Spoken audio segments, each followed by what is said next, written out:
You're listening to the Sanditon Chronicles, where we talk all things Sanditon and Sanditon adjacent. Come along with us as we dissect all of your favorite characters, scenes, and dialogue. We have so much to tell you. Hi guys, welcome back to the Sanditon Chronicles. I'm your host Maureen, and you'll notice Janice is not with me today. That is because real life happens, and we have a saying in our other podcast that real life always comes first. So we couldn't get it scheduled together to do a recording this week. So I decided to return back to something you guys really enjoyed.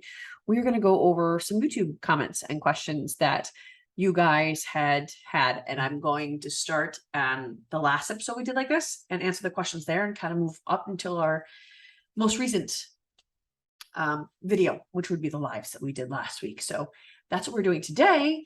And I hope you guys enjoy this. And I just want to say that we really need subscribers to our YouTube channel so we can keep doing this. And our hope is that if we can get enough listeners and enough subscribers that we can get some more interviews for you. So just make sure that you are hitting the subscribe button on our YouTube channel, which is, below this.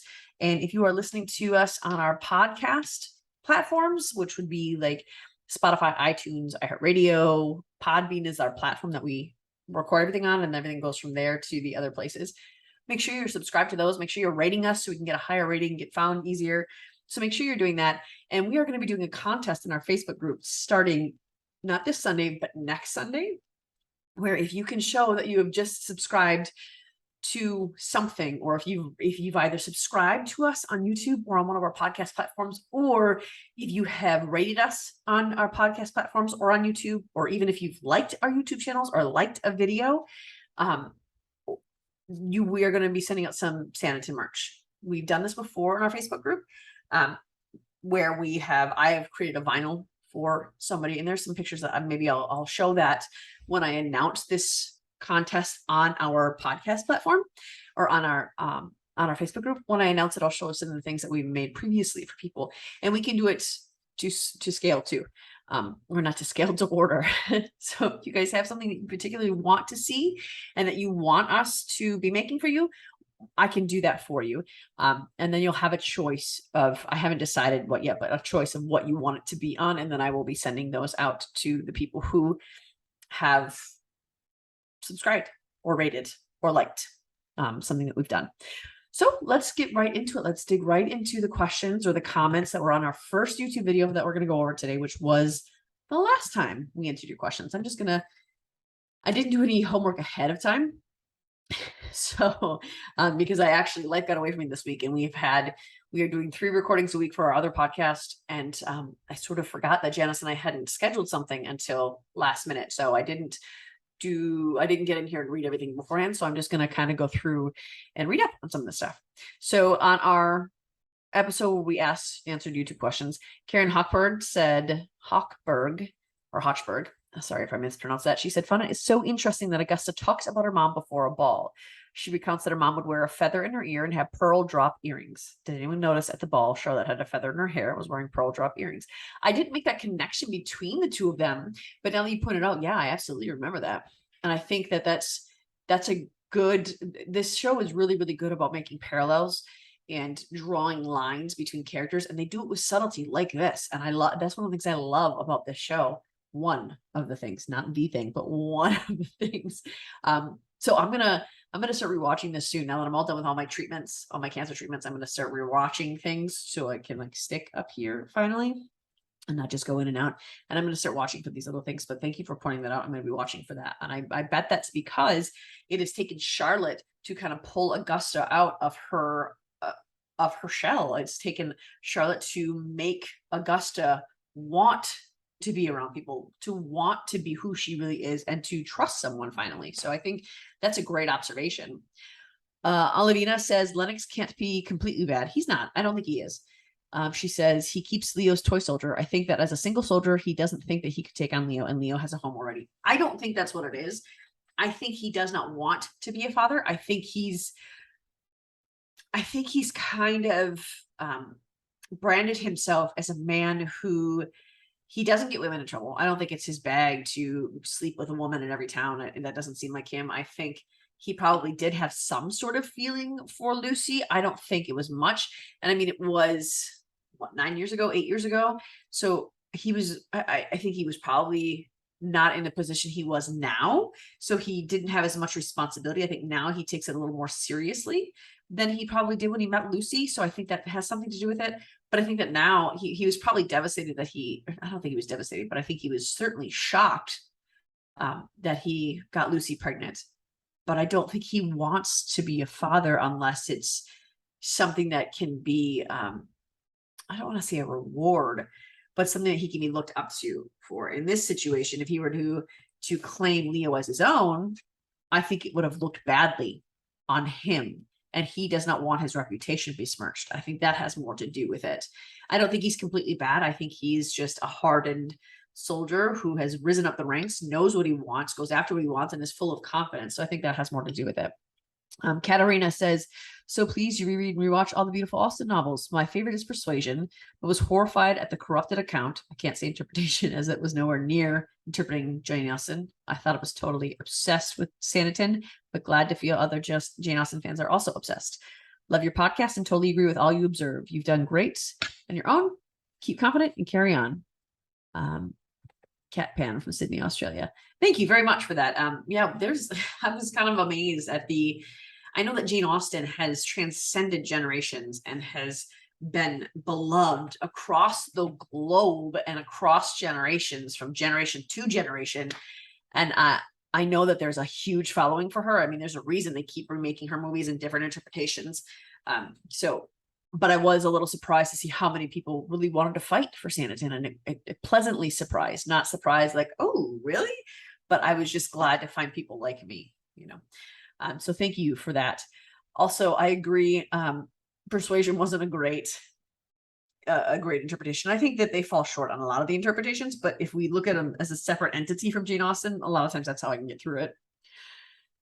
Chris says, great idea answering questions. I'm glad you liked it.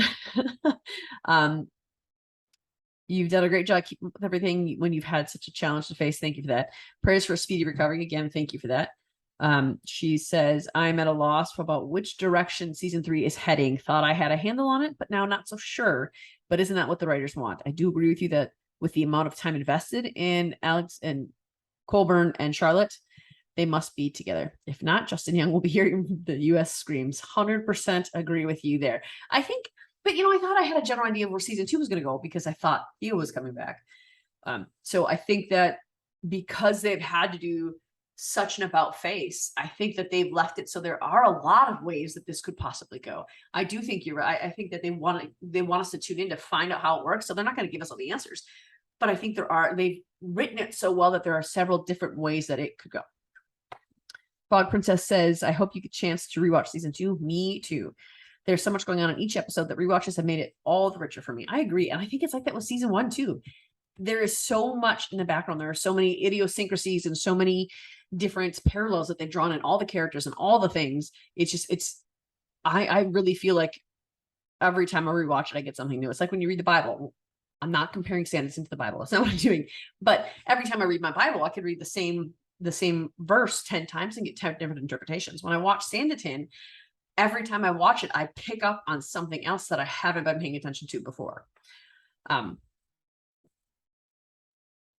Sorry, I'm reading Kim Otterbeck's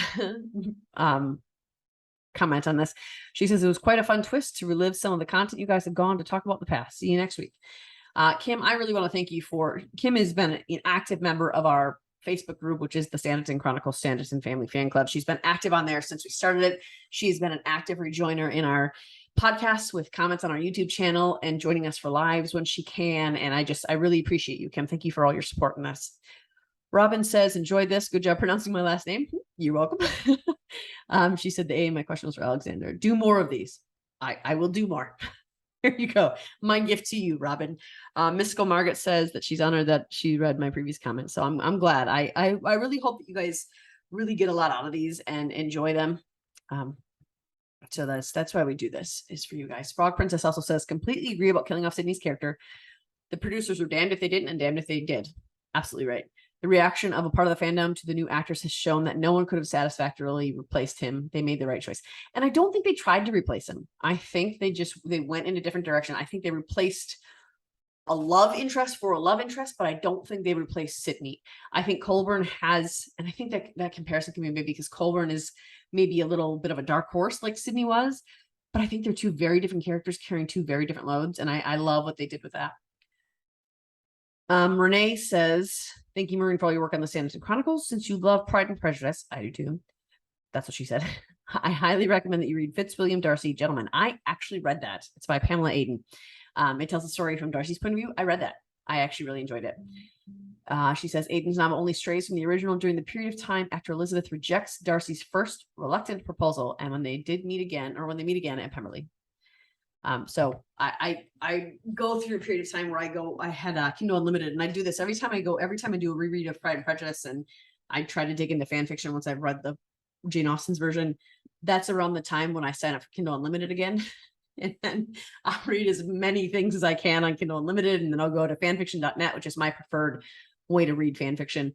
I'm not on an archive of our own very often. I find that on fanfiction.net there's a little bit more of a wholesome storylines, and that's what I prefer, is things that are and I know that I believe you on archive of our own you can choose what rating, but I just like how more streamlined fan fiction is. So those are places where I go, and that was one of the books that I read.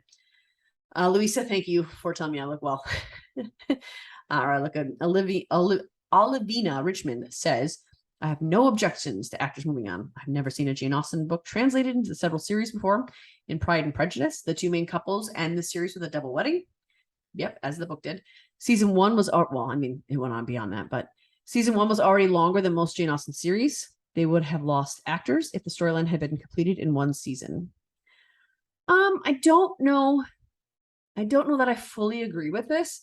You're right that Jane Austen is usually translated into a book, or into a movie. But I think the downside there is that you can't put in all of Jane Austen's greatness into a movie version. I think series are better for Jane Austen's works because Jane Austen puts so much detail and there's so much buildup in the characters that it's harder to be as connected to some of these characters when they sorry, there's things on my computer that I just now noticed. It's harder to be as connected to these characters as we are to Jane Austen's characters in her books when we're given just an hour and a half or 2 hours to do it in. I prefer the series because I love Jane Austen so much that I can never get enough of her. So in the series, I think that there's more ability to stick true to her works. When you translate into a movie, not only does it have to be shorter and condensed, but you have to eliminate things and then also add in other things to get a point across, just to make it what it needs to be. So I prefer the series. I think it's better as a series. And the Pride and Prejudice, the 1995 version, it was only 5 hours long. And you obviously can't do a movie like that. There was just 5 episodes that were an hour long each. However, I think with Jane Austen, she never wrote a series. So I think we kind of think, well, it should never be a series because she never wrote a series. But this had all the potential and capacity to be a series because A, she never finished it, but B, writing about a town, I know it was called The Brothers, but they turned the focus into a town rather than just that family. So there is an immense potential for a variety of long-standing storylines. And I think that's a great idea that they've had. And I think Jane Austen fans, in my opinion, would prefer a series. Olivina also says Charlotte strokes James Stringer's dog Hercules in season 1. Colburn is almost 40 years old and a keen horseman. Surely he wouldn't need Charlotte to settle his horse. I don't think he really needed Charlotte to settle his horse at all. I think he wasn't much like when when you have a newborn, and it's oftentimes doctors will say to you, or breast care advocates will say to you that your child feeds off of your mood. It receives that anxiety that you're feeling, and it'll translate it into its own form of anxiety. And I think it's kind of the same is true for animals. They'll pick up on, I have a dog, and when I'm angry, she'll pick up on it. When I'm sick, she'll pick up on it, and she'll adjust her attitude accordingly. And I think that Colburn was just so irritable, and probably had been for so long, that I think part of him might have liked that his horse was like that. So he never put in the effort to calm his horse down, because I feel like he needed to release some aggression somehow. I get this image of, and I'm going back to Pride and Prejudice because that's all I've read. I think a lot of fan fiction writers have picked up on this in Darcy, that a lot of the fan fiction is like when he gets really upset, he'll take his horse out bareback and just haul off across the field. And give caution to the wind. And, I think that's there's a little bit of that boiling up in Colburn. And I think that he's never made the efforts to calm his horse. So I don't think Charlotte needed to. I think that he allowed her to, but I don't think he needed her to. Judith says, will Theo James return in season 3? For sure not. Absolutely not. Frog Princess responded and said that they killed off the character. But yeah, before they started filming season 2, it was in, I think, March of this year. His representation said he was all done with that character. He was all finished and he had moved on. So he will not be returning for anything. Jay Stipula says, Sydney married someone else. There is no reason for him to continue. He had his chance. Dead or not, I was not impressed with him. I would have rather he be her happy ending, because I understand it's not that he married someone else because he didn't love Charlotte. He was desperate to try to save his family, and it wasn't just his brother. I think a lot of people can put that into a box of, oh, Tom made his bed, he should have lied in it. But it wasn't just Tom. It was also Tom's wife, and it was also Tom's children, and it was his family. And I think he did what he thought he needed to do to save his family and his nieces and his nephews and his sister-in-law from absolute ruin. And I think that's commendable. I think it's painful. But in that time, there wasn't a whole lot else that you could do. So I agree he did have his chance. But I would have rather him be her happy ending. I'm satisfied with Colbert now, but if I had the perfect storyline, it would be Sydney. Let's move on to episode 59, which was Captain Fraser. And this one, I actually thought I published this on our Podbean, but I only scheduled it for like a year out instead of like a couple days out. So it was, that's my bad. So a lot of people didn't get to watch this in its entirety. But Drew McLean says on this, lovely to hear your opinions. I'm a big fan of Sanditon. Can't wait for season 3. Drew, I'm with you 100%. And thank you for listening to my opinions and liking them. As Janice and I talked about Captain Fraser, Carrie Osborne said, great discussion. I love that scene too, how Allison says she was so determined to not be a farmer's wife after discovering Fraser is from a farming family. Sometimes what we think we want isn't, aka being strangers to our own affections. She also had taken his previous comment about her being a farmer's daughter as an insult, but he was really telling her he understood and cared about her. Yep. And I think that he was also saying about being a farmer's daughter that they would fit well together. I think he was trying to, just like he was when they were discussing at the garden party, where he was talking about how the woman he likes might not return his affections. I think he was always trying to tell her how he felt about her without telling her how he felt about her. So I agree with that. Amy Anthony says, I just watched Belle last night on HBO Max. Yes, oh my gosh, I still need to watch that. My husband just canceled HBO Max, so I don't have that anymore. So I lost my window and I'm mad about it. She says, I love listening to your show. Thank you so much, Amy. We love having you listen. And then there were a couple people who reminded us that Rosie Graham is from Scotland. And we did correct that in the next episode. I didn't think she was from Ireland because I had done my research. I thought she was from Ireland because I read an article that said we're talking about Rosie Graham and Blake. Oh, I can't remember his first name, but he plays Fraser. I'm going to call chemo brain on that, or cancer brain. But it had lumped them into the same category, being Irish. So that's why I thought she was Irish, not because I did my own research, because I read an article that kind of lumped them together as Irish. And Chris Keffer said, I only got 37 minutes of this video, not the full hour. Yep, sometimes with these side characters, we want to give you overlong episodes, but it's hard sometimes to go in with the little bit that we are given. We could talk about Sanditon for hours and hours and hours, but we try to stay on pointed on subject. So, and MD says, I could not find him in Bridgerton. I didn't see him at all anywhere in there either. So, granted, I only watched it through once and I have no intention of ever watching it, that at least the season again. So I didn't notice him there either. All right, let's move on to episode 60, which was season 2 Georgiana, who I love. I'm so glad they did what they did with her character in season 2, because I wanted so much to like her, and I didn't really like her character in season 1, so I'm glad for that. Joy Fox said, I'm just so glad y'all are there to keep Sanditon alive for us while waiting for the next season. We are glad we can provide this service for you. We understand and appreciate your sacrifices and wish you good health soon. I and many others have memory issues after COVID too, so we need some understanding and patience out there. Yes, Joy. Amen, sister. Vanessa Carr says, I recall it was Charlotte in episode 2 of the first season that suggested to Georgiana that Arthur was a good person and could be a good friend.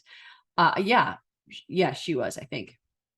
And I think Georgiana makes her own decisions and her own opinions, and she won't be influenced by anybody. I mean, she is, but she doesn't realize that she is. Like with Charlotte, she'll listen to what she says, but fall away from it pretty quickly. But as she has time to sit and think on it, she'll come to a decision on her own. So that's kind of how I view Georgiana. Saskia Robiati said, thank you so much for this episode. Missing Sanditon so much, but your episodes are really helping fill the void. Just wondering, do you guys think Georgiana will have a new love interest next season? I really hope so. And that he's a free black man like Otis, but obviously not after her money. I'm not sure if I want Georgiana with someone or if I want her to continue to be independent, because I'm trying to figure out, when I look at these series and I look at these characters, I try, because I obviously have my favorites of who I want.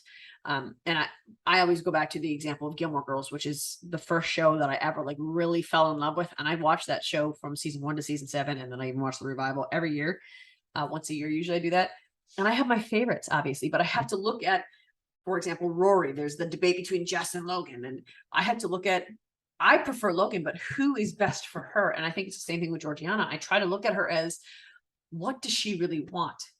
Who does she really want to be with? And right now, I feel like what Georgiana really wants is to be an independent woman, free of someone else making decisions for her as they have been. And granted, you know, there's a lot of women in that time period who feel that way. Can they really be that successfully? Not often. If you have money, it's more probability that you can. So I'm not sure. I think that they will probably have a love interest for her, because that's just kind of how romantic dramas work and how Jane Austen has worked. I mean, very rarely did Jane Austen have someone end up with nobody. Even Charlotte Lucas ended up with Collins. And occasionally she does have, you know, someone not end up with someone, but typically she writes about things that she wanted for herself but never had, is what I believe. So it's hard. I think that she probably will. I'm not sure if I want her to be or not, though, because I'm not sure that that's what Georgiana wants. I think she's content having Arthur be her constant confidant and friend. And I don't know. I'm willing to bet they will, though. And I do hope it is someone who can really love all the things about Georgiana, just because that's who Georgiana is. And I almost kind of hope it's someone else who has money, because there will be, you have to imagine now that after Otis and after Charles Lockhart, that she's going to be unbelievably skeptical of any man who tries to win her affections. And they're all probably going to seem like money grabbers to her. So I almost, if they put her with someone, I hope that it would be great if it's a free black man, but I also hope that it is someone who has money himself, that there is no competition for her money, that he just sees her value because Georgiana has an immense value. That's what I would like to see. Chris says, don't apologize for the side effects of what you've been through. You look better every week. Thank you. Prayers for a speedy recovery. Yes, yes. Agree with you both about Georgiana. Thank you, Janice, for being here every week also.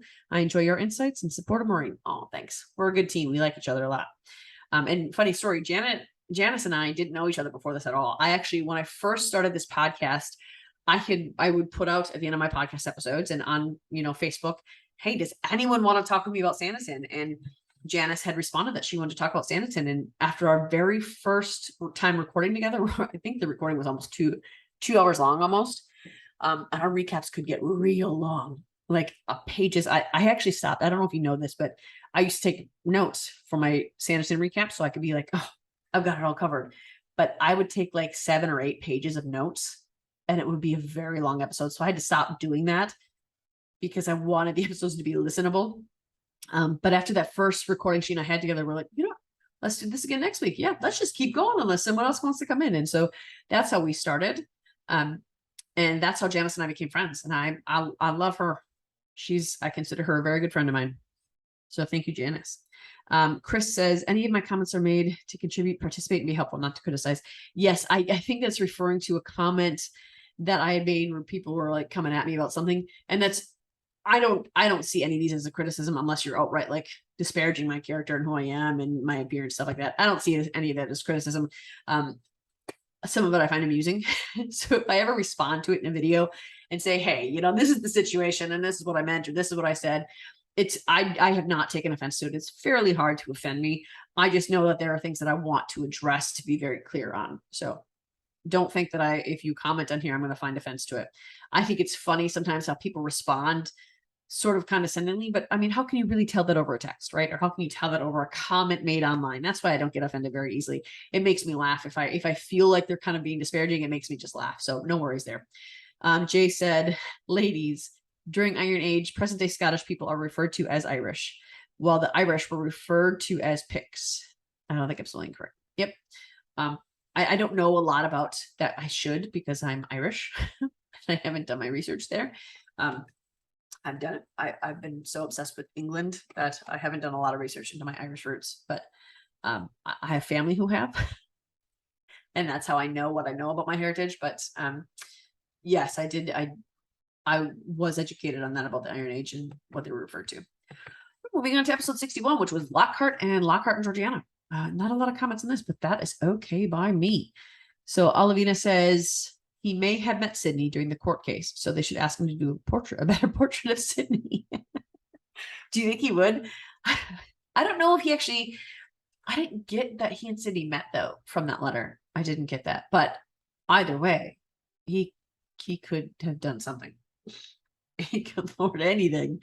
Elvina also says perhaps Otis will do a Captain Wentworth. That would be great, because I actually, aside from what Otis did, I think he was truly, truly remorseful, and I don't think that's why he was with Georgiana. I think that he got into a bind and panicked, and then once he used her name, I don't think he could backtrack. The guy wouldn't let him backtrack, but I think he would have liked to. So I would like to see Otis back. I really, really enjoyed him. And I think he truly loved Georgiana. I think it was almost an accident that he used her name, because people then, you could be killed for a debt that you owed or sent to debtor's prison, which was essentially death.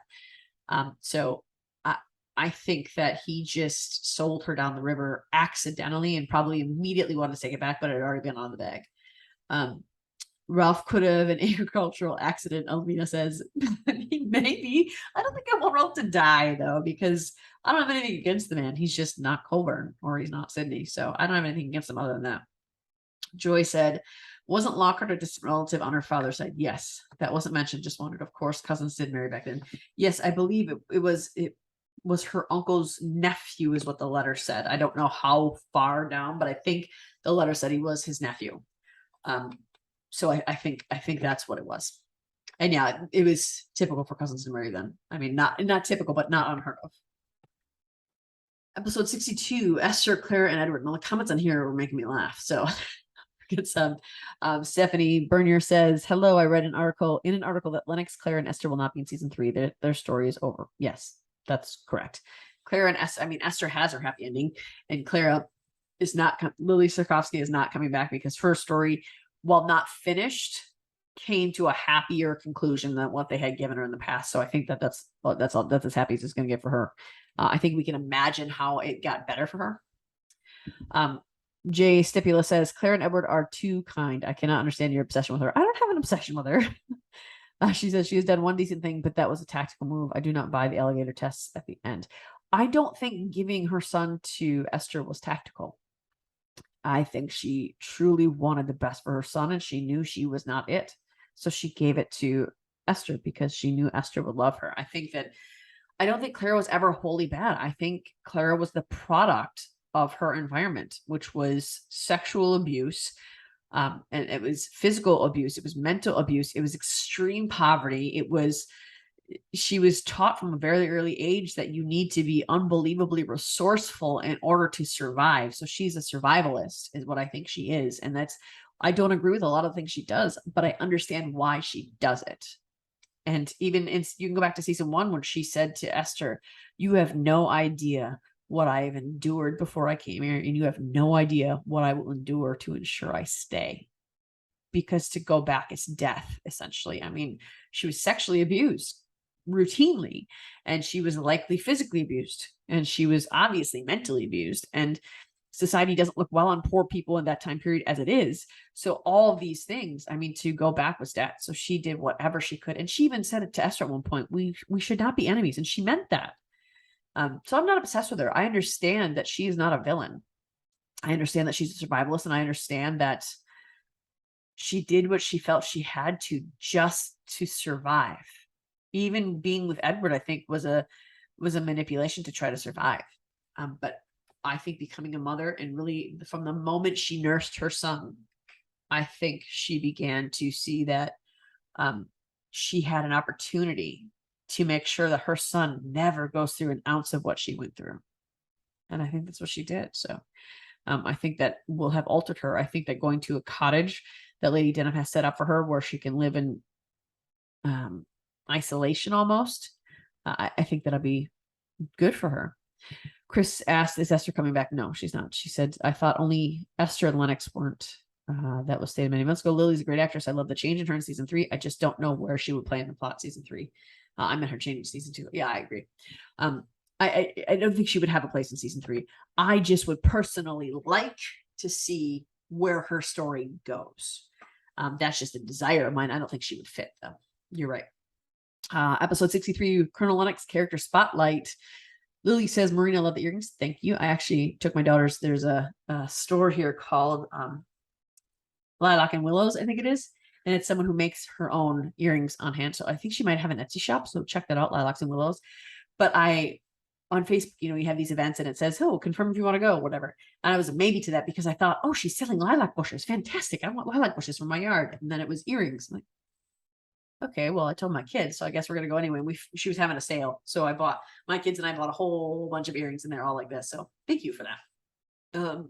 Lily also says, one scene I like of Lennox is when they are on the balloon ride and Charlotte is tossed into his arms. I truly think he unexpectedly felt the spark of something for her. That action seemed to take his breath away, but to Charlotte was just a small accident. I don't think he felt a spark. I think he was surprised. And I think that anything that surprises him is intriguing to him because I don't think he's surprised often. He's a military man. He's a strategist. He typically doesn't do something unless he knows the outcome or unless he can at least create high probability of an outcome. So I think for this, something so unexpected, I think that's what kind of drew him to her, but I don't think he actually fell in love with her. I don't think he felt the spark for her. I don't buy that. But I do think that he was surprised by it. And I think that because he was surprised by her, he was intrigued even more than he already was by her beauty. Susan Wilson says, thank you for the breakdown. Lennox, to me, has always been the villain since episode 2. Susan is a regular, she regularly talks with us on our lives. She calls in all the time. And in fact, Susan, I don't know if you know this, but you are one of the people that we try to arrange our times for because we know that you're in England. So we try to make sure it's a time where you can come on instead of a time that you're in bed because we're so thankful for you and we're thankful for your participation and we're thankful for your support of our show and of our podcast. So thank you, Susan, for being a constant for us. But I don't think Lennox is a villain either. I think he wants what he wants, and I think he's not used to not getting it. Is what I think. Jay Stipula says, another great conversation. I have to say Lennox is a professional soldier and manipulator. I would agree with that. I think manipulating comes easy for him. I think it's almost, I think it's more charisma than manipulation, but his pull Charlotte is more a result that there may not be another young woman to fall for his act. Other young women who may be visiting might be worldly enough to see through, and he may not be financially secure to compete. Charlotte, if we buy into his way of thinking, may be financially and intellectually convinced she is a right mark. Bottom line, Charlotte and Alexander are just another battle strategy. I think he genuinely was intrigued by her beauty, and I do think part of him thought she would make a hardy wife, would give him sons, and that she could be bold is not the word I'm looking for, but she could be hardy, I guess, enough to be a soldier's wife. And I think that's what he thought. I think that's why he sought her. And I think once Colburn was introduced, he saw, okay, another way to best him. And I think that's why he did what he did at the end, was because he was trying to make that final move to best Colburn. I think it was more about that in the end. But I don't think it started that way. I don't think he was ever in love with her. I think he saw how Charlotte could benefit him. But that's just my opinion. Episode 64, Denham, Lady Denham, season 2 spotlight. Velda Brunson says, one of my favorite moments is when the Hankins come by to say goodbye to Esther. Lady Denham audibly sighs with exasperation when they enter the room, and when Reverend Hankins says to Esther, we couldn't let you leave without saying goodbye, and Lady Denham mutters, oh, but you could have. I laugh a lot every single time I watch that scene. Priceless. Velda, I'm with you. I love every interaction that Lady Denham has with Hankins because she just finds him rightfully so ridiculous. And my favorite scene with them is at the morning of the wedding between Edward and Clara. when he was talking about what he would give. Oh, we could certainly do without your sermon. And Hankins doesn't even get that she's being mean, I don't think. So I love it. Chris says, among my fave Lady D one-liners is when she tells Esther that Babington is a best catch for husband other than a wealthy man who is old and infirm. Love her expression when she visits Denham Place, looking at the ceiling, dripping into a bucket. Yep. Love Lady D. Love Annie Reed, including when she was on one of the several episodes of TV Doctor Who series. Oh, I don't think I realized she was on Doctor Who. I mean, I was looking at her resume on IMDb before we did our last live, but I don't think that's one that I wrote on there. That's interesting. Chris also says on one, she played a plasmavore alien being chased by the Jadoon. I cannot picture that. She drank humans' blood through a drinking straw, including the blood of the 10th Doctor Who. Okay, I'll stop now. I cannot picture that at all. Jay says, I love Lady D. She is the only one to get away with everything she says. She has the best one-liners. Agree completely. And it's money. It's her position. It's her station in life that allows her to do that. And she does not care at all because she knows exactly what her standing is, and she knows why her standing is there. And she knows it's not going to end anytime soon. So she does not care. Chris goes on to say, I agree Lady D might support and even mentor Georgiana in season 3. That would be fun to watch, wouldn't it? At the pineapple party for Georgiana, Charlotte answers Lady D's question by saying she agrees with Georgiana wanting to remain independent like Lady D herself. Yes, she does. I also love any reason to rewatch Sanditon. So it was Mary, Clara, Esther, and Lady D playing Whisk. Yes. Yeah, Janet. I think Janet figured that out for the next episode. But I actually forgot about that scene until Janice mentioned it. But yeah, I think it would be fun to watch her mentor Georgiana. I think she has a lot that she could give to her, and I think that she has a lot that Georgiana could pull from her. So I think that would be great. Moving on to episode 65, the Parkers in season 2. Kim says, looking good, Maureen. Glad to see you both back. Thank you very much. Chris says, great discussion, ladies. Yes, Arthur discussed with Lockhart not being a fan of the military just before the military parade. He, Georgiana, opted to have tea. Yep. Wondering if Sydney wore the signet ring while in London. Gosh darn, now I must rewatch those episodes to clarify it. Let us know what you find, Chris, because Jana said she went back through and did not see it, and I honestly don't remember him ever doing it. I remember someone playing with the ring like this, and I think just because it was said in that episode, oh, Sydney's signet ring, he would want you to have it, Tom. In my mind, it was, oh, that must have been Sydney, but it wasn't. It was Tom who was doing this in front of when he gets nervous, Tom has a signet ring on his finger and he spins it. It was not Sydney, as far as I remember. And I think Janice said she went through and couldn't find it either. Olivina says Sydney's signet ring has initials on it, but he never wore a signet ring. And that could be something. I don't really know the history of signet rings. I think it's possible that all the brothers could have had one, and with their initials on it, possibly. Olivina goes on to say, I thought it was dreadful that Tom takes another massive risk gambling with Lennox. He never learns. I think with that, though, I don't think he wanted to. He clearly did not want to gamble. I think he did it because he felt like if he didn't, Lennox was going to take his men and go. I think he felt like, and that's an extreme reaction from Tom to have, but I think he was so worried that the military was going to leave the town, and he was so certain that the military was going to bring money into the town that he felt, and that's what Lennox's goal was. I think he felt like he had no other choice but to give in to what Lennox wanted him to do. That's what I think. And that last gambling thing, I think it was something that him and Arthur came up with together. And I think that's why he did it. There is no strategy in the card game. You're probably right. I mean, it's blackjack. I don't gamble. I've played blackjack maybe once in my entire life, so I don't really know. But I think it is strategy in the way that you are clocking what other people have in their cards and kind of deducing how many of each card is left in the deck, and the probability of it's like a big, long, drawn out mathematical equation that you could very easily get wrong, is what I think. Tom still lies to Mary. Without Mary, Tom would have just buried his head in the sand again. He doesn't. Yeah, you're right. He doesn't tell Mary about the second time he gambles. You're right. I don't think it's because he doesn't learn. I think it's because he's so ashamed. I think he's even more ashamed this time because he knows he did wrong. And I do agree that without Mary, I mean, Tom would not have a chance at life. I really don't. Arthur is completely fooled by Lockhart. Yes, I think he is, because Arthur wants to believe the best in people, except for the military and except for Lennox. But overall and in general, if not given a reason to think otherwise, Arthur will think the best of a person, I think. And I think Lockhart is a master manipulator. He's a con man. And I think he's good at knowing people's weaknesses and strengths. And I think he pinpointed Arthur's weakness and ran with it. And so it was easy for him to get in there.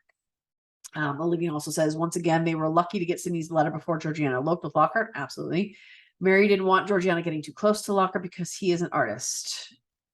Yes, I do know that, but I think that Mary's also intuitive, and I think that Mary's not one who's like, no, I don't like you because you're beneath me. That's not Mary. So I think that Mary could also sense something else in Lockhart that was a danger. She said, I'm not convinced that she suspected that he was a fortune hunter. I don't think that's what I think that she was just skeptical. I think that there was something in her that was just did not feel right about this guy. Certainly not about the way he was around. I mean, the way he was around Georgiana was instantly too close, too connected, and too forward. And I think that set off some warning bells in Mary. Olivina said, I was surprised that Charlotte and Esther were so distant in season 2. They almost behave like strangers. I agree. I was kind of disappointed in that, to be honest with you. Because granted, they didn't really have a lot of connection in season 2, other than the one time that Esther took her out for a walk, and then at the end of season 1. So I think that I expected them to build off of that relationship as it ended in season 1, and they didn't. And I was a little disappointed in that. Olivina says, I fear that season 3 will be even less of a story about the Parker brothers. I think they changed the direction of Jane's work by making it mostly about Charlotte. So I would agree with that. Judith says, do you ladies know what will happen in season 3? We have no inside track. We know as much as you know, and it's all theories right now. So that's all we've got. All right. The last 3 videos we have to go over are the live videos. And I apologize for that. There are 3 lives. We did one on a Saturday, and there weren't a ton of people on. So we decided to do one also on a Sunday. But Susan Wilson, who I mentioned before, she was on our Podbean. And our Podbean, you can call in and you can have your voice be recorded. If you listen to our podcast platform, you can hear Susan's voice on that. I don't know what happened last week, but the audio was all weird, so I had to adjust volumes in several different spots. But I unplugged my microphone to try to get you guys to hear her. And so then I had no sound for the last 10 minutes. And so that's why there's 3 different live videos instead of just 2, is because my sound got messed up. But Olivina says, I'm surprised that Charlotte thought that Eliza did love Sydney. I think Eliza did in her own way, at least originally. And I think that's what Eliza was banking on. So I think Charlotte's a lot like Arthur in that she wants to believe the best about people. And I think that she could see that Eliza wanted Sydney. And I think that Charlotte attributed that to love, which I don't think it was correct, but also that she considered Sydney to have betrayed her in season 2. I know that they said, see, here's my one complaint about season 2. I know that they said that in season 2, but at the end of season 1, you could tell that she absolutely did not have that thought. She did not feel he betrayed her. She, in fact, told him he needs to go forward with this. She understood why he had to go forward with this, and this is what he has to do. But I think the more time you sit in your hurt and in your pain and you don't discuss with anybody, it's going to kind of change how things happen. It's going to change your memory of it. And I think after so long sitting in her hurt and her pain, that's what it went to. And I think it's easier to be angry than to be sad. So after he died, I think that she tapped into anger and betrayal over it rather than I'm sad that he's gone, I'll never see him again kind of thing. Olivia also says, in the final scene of season 1, Charlotte looks a little bit like, I don't think badly of you, but you made your bed now and you can lie in it. Let me go. She looks very disappointed with him as well as hurt. I agree. I don't know if it was his usual inability to finish sentences, breach propriety, but it comes across that he's caught up with Charlotte's carriage to A, ask her to absolve his decision, and B, give him green light to be happy with Eliza. I honestly don't think he understood himself why he was there. I think he just knew that he could not let her go without explaining some part of himself. I don't think he felt he had enough time to share that with her in the, I'm trying to think of the room that they were in the front room of Tom's house. There obviously wasn't a lot of time. And I think that he wanted to, I think more than anything, he wanted her to really understand his decision. But I think upon seeing her, he felt the same pain Charlotte did. He loved Charlotte. He didn't want to be with Eliza. He felt he had no other choice but to be with Eliza. So I think that his intention was to go there to truly just be like, listen, I didn't want to do this. this is why I did it. And I need you to know and understand why I did this decision. And I need you to know and understand it was not about you. Olivina goes on to say, even though he doesn't love Eliza, he doesn't hate her either. He is only seen to be displeased with her when she is unpleasant to Charlotte. I think in general, my opinion of that, based off of just that one wedding scene we get at the end of season 1 with Babington and Esther's wedding, I really think that there was a deal struck where Eliza was kind of like, all right, well, I own you now. You do what I say and you will do what I do, and you will not have anything to do with that girl that you're in love with. So I think that there's probably some bitterness there. Because Eliza's not stupid. But she is conniving and she is cruel. We can see that how she reacts and talks to Charlotte. Olivia goes on to say, Sydney obviously hadn't told Eliza that he didn't want to marry her before he kissed Charlotte. I think he did, because he told her he wasn't going to marry her, and then he came back, and that's when Charlotte said, I thought you'd be gone. He said, she left and I'm here, and this is why I want to stay here. So I think he did tell Eliza he didn't want to marry her before he kissed Charlotte. Because of the regatta, she leaves and he stays, and he told her to go. They must have separated on reasonably good terms after the regatta. I don't think it was bad terms necessarily, but I think that he told her, I don't want to marry you. You need to go. I think Eliza was probably ticked. And I think Theo or Sydney was probably kind in his rejection of her, because I think he thought she was in love with him, but she's not. He could have just told her that he needed more time to come to terms with a new relationship, considered one to marry. He didn't know how Charlotte felt about him, if she would forgive his behavior. I don't think he cared at that point. I think he was just so in love with her that he was stepping up to the plate to tell her that. Olivia also says, I don't think that Eliza could have controlled Sydney after the wedding. She could have, by the threat of money and withholding it, or not going through the marriage and keeping her money and leaving him out to dry. If the marriage was unconsummated, she could have got an annulled control of her money back. Yes, but we don't see them married. I think that once they got married, Sydney could do whatever he wanted, but Sydney needed that wedding to go through with to get the money. I'm surprised that Eliza didn't know why Sydney was in Antigua. Tom didn't ask her in season 2. I think she probably didn't even know where he was. I mean, Sydney had no obligation as the husband. He didn't have any obligation to tell her where he was, what he was doing. He probably just kept telling her he was traveling. He may not have even told her she was in Antigua, but we have no way to know one way or the other if he told her. If she didn't know, maybe she did know. We have no idea. Unless, I don't remember Tom saying that. But Eliza certainly doesn't have to give any of the information to Tom either. I think she kind of thinks Tom's a fool. So I'm a little surprised that she continued to get money after Sydney died, though. That's what I'm surprised of, unless Sydney had already given all the money. Now she was waiting for it back. They could have recast Eliza. I don't think recasting is a good idea. She could have come back to be a bane to Charlotte and the Parkers and had a child. I thought maybe the child route, but I think recasting is a mistake, especially because it would be different if it was a minor part where we didn't really see enough of, but we saw an awful lot of Eliza. I too would love to see the original script for season 2. I wonder if they killed off Lady D to save Tom or Sanditon. We would have missed her great lines in season 1, episode 7. Eliza could have found a bigger fish to fry. She could have met the Prince Regent through Lady Susan. I don't think they would have killed off Lady D, but I agree. I do want to see season 2 script. I think that would be fantastic. Joy says, Maureen, if you don't have cable, we can contribute. Oh, I do actually have PBS Masterpiece on Amazon Prime, which I'm just now remembering that I can probably watch all those PBS shows on there, can't I? I just use it for Sanditon, but I'm just now realizing, oh geez, I could watch all these other shows on there. Thank you for reminding me that. I just I don't know. Okay, Olivina has some questions. She says, do you think that Tom Parker is going to get into more trouble in season 3? I think he'll probably, because I think they're going to try to resolve the show. I don't think that they're going to go on with other storylines. So I think that they're going to try to end some of these storylines. So I don't think he will get into more trouble. I think that we're going to see him let Arthur take more of a role, and we're going to see him thrive. Is what I think. I think maybe he will have even learned his lesson and start working with people, and they might take a background to Charlotte and Colburn. Olivina says, I found it odd that Sydney's letter encouraged him to continue taking risks, bearing in mind the damage that had already caused in season 1 and season 2. However, the risks that Tom was taking, the damage was caused because he didn't tell anybody.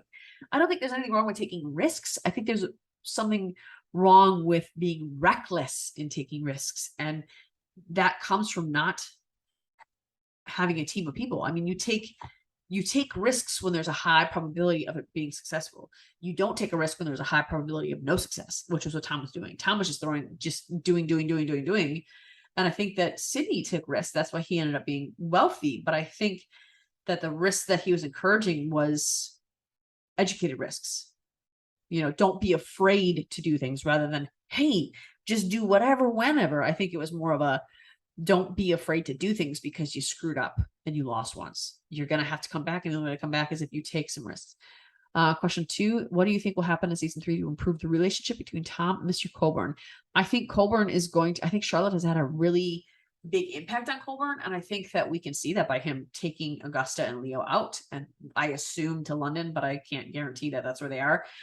But I think that we're going to see Colburn start to be more expressive and not such a shut-in and not so inward. And I think that that is going to speak volumes to Tom. I think that Tom's issue with him now is that he is a recluse and he is distrusting of everything, of everyone, and he has put a wall up so he doesn't feel anything other than what he has thought about. So I think that'll help Tom understand. I don't think they'll ever be friends, but I think it'll help Tom understand him to the point where he maybe includes him in things because he's a big landowner in the town. Tom has expressed a dislike for Alexander Colburn in season 2. Alexander is obviously being lined up as Charlotte's future husband. Yep. Question 3 from Olivina. How could Edward try to get George back if Esther, Babington, and Clara's characters will be missing from season 3? I find it hard to believe that he wouldn't know where George is, wouldn't try to find him. I mean, he doesn't know where. He could probably find out where Babington is. I mean, at that time, you just had to have the right connections and ask the right people. But if he doesn't have that, he wouldn't find them. I don't think that was what I was originally thinking, was that he would try to get George back. I think it would be interesting to see that. I was just trying to think of some ways that the storylines that they could do with him, and he could still be trying to find George and never find him, and that could still Charlotte Spencer and Lily Sikowski don't have to be there, and Mark Stanley doesn't have to be there for him to continue to try to find George. So I think there's a lot of options that we don't know. Question 4 from Olivina says, can you see Edward killing Lady D and inadvertently benefiting Tom's Sanditon expansion plans, getting him out of more debt in season 3 on Lady D's death? No, I don't see that. I don't think Justin Young will kill Lady D off because she is so beloved. I don't see it. And I don't think that is an Austen trope.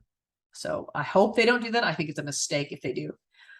And then she says, I hope that you're keeping well. Thank you very much, Olivina. Ivana says, Marina just couldn't believe the ending to season 1. Just heartbroken, as so invested in Sidlot. Season 2 was sweet, but just hugely disappointing. Please write Sidlot's happy ending to give me some closure on these characters. I had this idea that Charlotte travels with Georgiana to Antigua to find her mother and finds Sydney Parker alive. And then Judith responded to that and said, I sure hope Charlotte finds Sydney and they marry by some miracle. And Ivana says, me too. That's not going to happen though, guys. It would be, you guys could write that story out because I think that's an intriguing storyline. It's not going to happen in the show, but I think that is a really interesting way to take it though. So I think that if you guys write that, send it to me. I'll read it. Maybe we'll do a review of it. Olivia also says, I was very disappointed in season 2. It was too dark. There were too many holes or errors in it. I didn't like the way Charlotte just seems to drift. Lennox and AC try to control her. AC and Charlotte don't seem to have common interests or values. I too was disappointed that we didn't get a Sidlot for obvious reasons. Tom Parker doesn't really learn from his mistakes. Please, could you write a prequel continuing with season 1 called The Outlier with a Sidlot ending? I agree. Season 2 was darker, significantly darker. But I think there are moments of time in Jane Austen's work where she goes dark. And this was the darkest thing that she had written in a while, just because of the style of characters that she had. Obviously, this is no longer a Jane Austen piece. It's Jane Austen inspired because it wasn't past episode 1 or 2 of season 1. That was her writing. So it's not really her piece, but I think that they're trying to keep it intriguing and move it along. I mean, you see in Pride and Prejudice, Lydia goes off with Wickham. That was pretty dark. And she's with him, and the way that storyline played out, that was pretty dark. You see in Sense and Sensibility how they're pretty much destitute and kicked out. That was pretty dark. She has points of darkness in her work, and I don't think this was too far off. But it was much darker than season 2 or season 1. I agree with you there. I don't think there are a lot of holes and errors in it. I think that we don't know the answers to a lot of things yet because we will get them in season 3. But I think you'll find that after you watch season 3, it all fit together. I agree. Charlotte is drifting, but she's also, they're walking her through grief. And I think we're going to see her come to herself in season 3, which would be really good. I think Lennox thinks that she's grateful that he's trying to control her.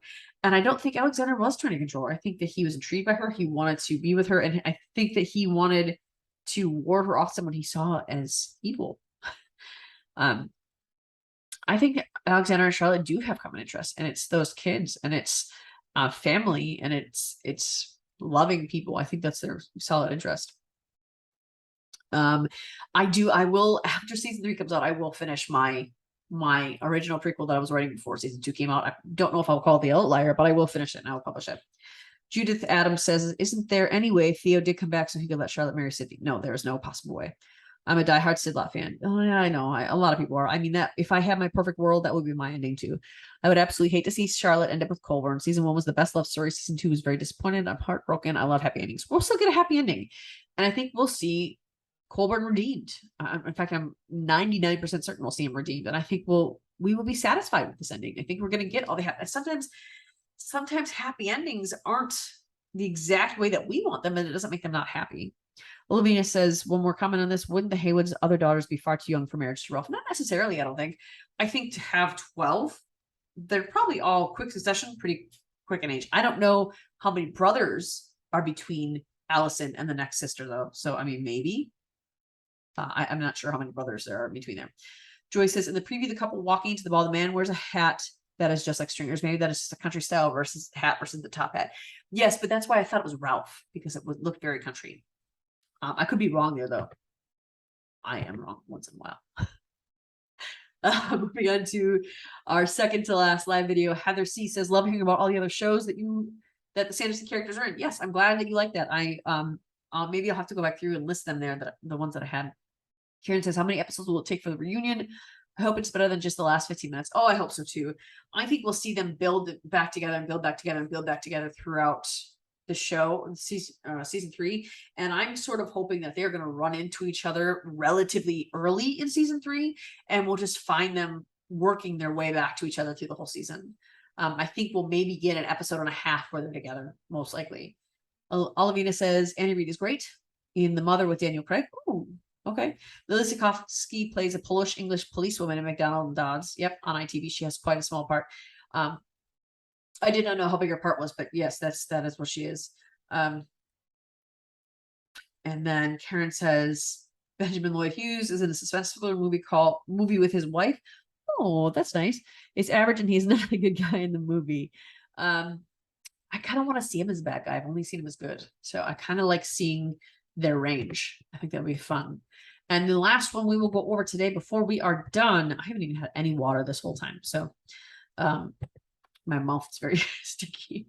Dre Stipula says, anyway, really quick, Charlotte and Ralph, I think everyone is overthinking it. Justin Young did say that there are clues in the first episode of season 2 to Charlotte's future outcome. I think Charlotte would break the engagement because Ralph will try to pull rank, meaning he will try to crush her spirit. True, broken engagement was counted as the negative against the woman, but the gentlemanly thing to do is accept the fault by the man, regardless of who broke the engagement. That is the gentlemanly thing to do. It wasn't often done, though. I don't think we're overthinking it. I think we're just trying to figure out exactly how it ends. I think Charlotte could very possibly call it off herself and not care about the fallout. And I don't think in Willingdon there will be much of a fallout. It's so far removed from town, and it's such a small community that I don't think she will really be affected, nor do I think her siblings will be that affected. I think that we're just kind of making the point that in general, at that time, a broken engagement was a big deal. I think the good part of season 3 might be Ralph and Charlotte's incompatibility, foiled against Charlotte and Alexander's interactions and realizations on both sides that mistakes were made by both. That would be great. I think Augusta and Leo will scheme to get Charlotte and Alexander back together, which will provide opportunities for the foil of Ralph and Charlotte versus Alexander Charlotte to evolve. Yeah, I think that Alexander or Augusta and Leo will have a big part in it. I don't think that they really see them as romantic yet. Certainly not Leo. I think that they just know that she's gone because Colburn kind of shoved her out. I think that's where they're at. So I don't know if they are really fully aware of the romance there, but I think that they know that they need Charlotte. Lady Susan and Samuel, I think, will act as catalysts and provide the final push. Now, I don't know how right this is, but Lady Susan, who is Sophia Winkleman, she is listed on IMDb as only being in the first episode of season 3. Now, that could be wrong. She might be in more. I sincerely hope she isn't so much more because I love Lady Susan. I love her. So I hope that she does play a big part. And I think Samuel will too. That would be nice. What I want to see is the Alexander finally finding the confidence and the backbone to go after Charlotte after season 2. He cannot just show up all alpha male.